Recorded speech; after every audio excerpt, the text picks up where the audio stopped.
Hey guys, Jai Jagannath and welcome back to a new video with me. So this is episode 2 of Are These Books Worth the Hype? Which they definitely are except one, and you will be kind of disappointed to see which one it is. But yeah, I'm just here to share my opinion, so feel free to share yours in the comments, and don't forget to subscribe to my channel if you want to get into more such content. And let's get ahead into the video because I'm really excited to share what I think about these books. Now I have the book The Art of Letting Go. This is a self-help book, and I could have never imagined myself reading one because I am not the kind of person who is into self-help books for some reason. It's even shocking for me how I finished this one, but it was a short one. I completed it like very early. But this is a great book. I tell you, this is going to help you. Okay, now just reading it won't do the thing. You have to implement those things in your life. That's what my dad said, and even he wanted to read this one, so I'm letting him borrow this. That's how good this is. So this book basically tells you how to get rid of your guilt, how to get rid of your past, basically letting things go and moving ahead in your life. Now this author particularly doesn't tell you to forget everything and just go on and pretend that nothing happened. That's not what he means. He is going to give you real ways that you can do that. It will also teach you how to get rid of toxic people, how to judge people. Great book, and I think I really needed this one because I have a lot to deal with right now. But yeah, this is wonderful. I rate this book a complete 5 stars. You should definitely read this one if you're a starter who wants to get into self-help books, because I think I'm gonna read more of self-help books from now on. This was that good, so you should definitely give this a try. Next is a romance book. So this one is Better Than the Movies by Lynn Painter, and when people tell you that she painted a beautiful story, they mean it, and even I do at this point. So this book is definitely a good read. Like, I don't know why, but all the books that I keep reading, they haven't disappointed me yet, and I hope that they don't. Okay, so this book is about this girl named Liz who has a very irritating and annoying neighbor. She grew up with him, and they were like cool friends and all of that. So what happens after 10 years, she is in her senior year, and there's this guy named Michael who just moved back into town, and Liz had a forever crush on him, and she wants Michael. And there's this thing that Michael and Liz kind of have this chemistry, that spark in them, but she is just not getting the chance to be with him. So she asks that neighbor to help her, that to get that guy. Now we all know what's gonna happen here. They end up together and all of that. But yeah, it was like really cute, and this had no spice in it. So yeah, this is definitely 13 plus, I would say. It was a bit lengthy, but I think I really liked the story, and it would make you blush throughout. You'll be probably kicking the air while you read this. So yes, you can have this one, and this is also a 4-star read from my side. So the next one is Rich Dad Poor Dad. Okay, I get it. This is a wonderful book for finance. This is the best book out there if you want to teach yourself, your kids about finance. I won't say kids because it's kind of a bit complicated to understand, but it was just not my cup of tea. Okay, like I ended up loving The Art of Letting Go because it was more simpler for me to understand. This got a little complex for me, and I just couldn't read it further. Like, I was getting stuck into pages and just not getting what the concept was.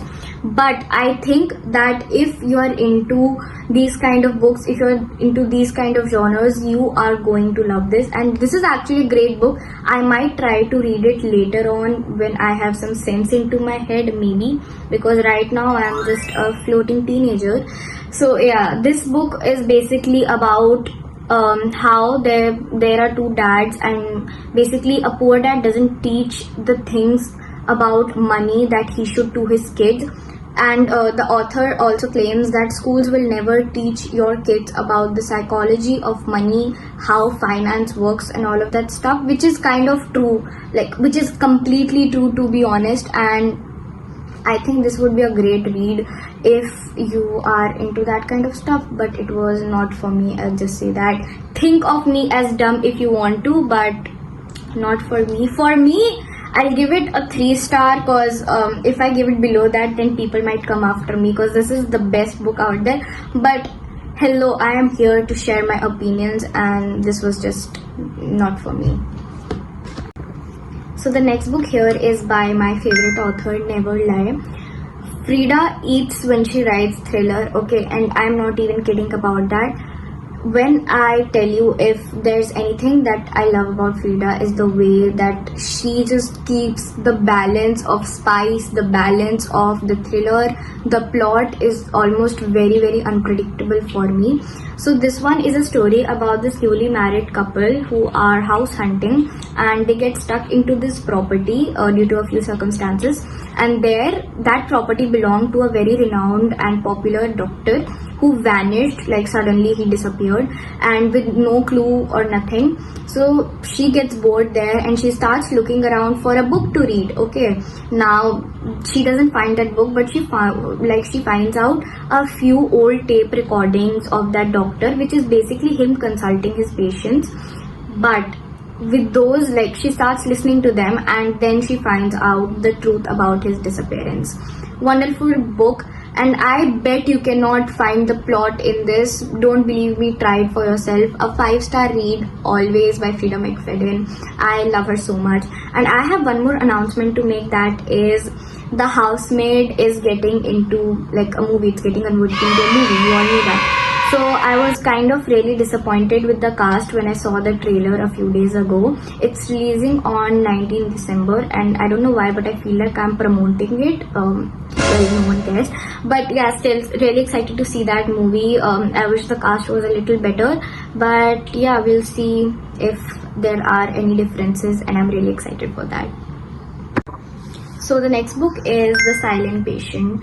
So this one is like a very popular read, okay, and a lot of people recommended this to me.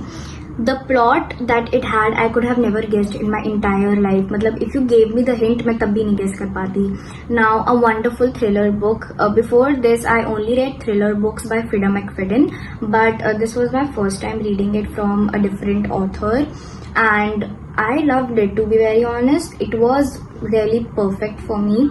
So this is a story of this woman named Alicia who has a pretty perfect life. She is married and has a loving husband. She loves him. They are living a great life. And then suddenly she shots him in the head and killed him. Okay. After this, she has been admitted into a mental hospital where there's this guy named Theo who is, like determined to make her speak and ask her for the truth. But there's this twist in it that after killing her husband, she didn't speak a single word. So here we get to know her perspective from the diary entries she writes, and we know what the story is actually about. Definitely a 4-star read for me.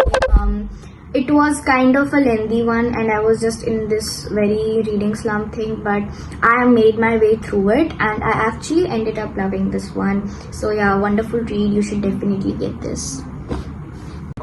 So that is pretty much it for today's video. I'm going to see you in the next one with more such content. And if you like this video, make sure to hit the subscribe button, press the bell icon, like this video and share it with all your book reading buddies. And I'm really excited to do the episode 3 of this series because I'm in absolute love with this thing, and that is how it's gonna go on. Bye bye.